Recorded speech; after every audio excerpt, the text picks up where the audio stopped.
नमस्कार मित्रांनो. मित्रांनो, एक म्हण आहे की हिरा हा कोळशाच्या खाणीतच सापडतो आणि तसंच काहीसा अनुभव मला काल आलेला आहे. काल सहज जरा बाहेर चाललो होतो आणि बाहेर जाताना एक स्क्रॅपवाला दिसला आणि त्या भंगारवाल्यापाशी थोडंफार भंगार होतं आणि काही रद्दी होती. म्हटलं चला बघू नेमकी रद्दी आहे तरी काय, कारण त्या रद्दीमध्ये काही पुस्तकं होती. तर ज्यावेळेस मी तिथं गेलो तर त्या रद्दीमध्ये मला एक पुस्तक सापडलं आणि ते पुस्तक हे होतं, फकीरा नावाचं. लोकशाहीर साहित्यरत्न अण्णाभाऊ साठे यांनी लिहिलेलं. मग जरा घरी गेलो, थोडंसं निवांत झालो आणि हे पुस्तक वाचायला घेतलं.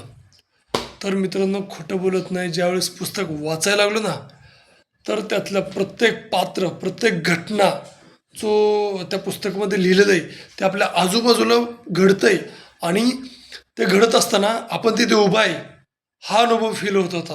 म्हणजे त्या घडणाऱ्या घटनेचं साक्षीदार आपण आहोत असा फील येत होता.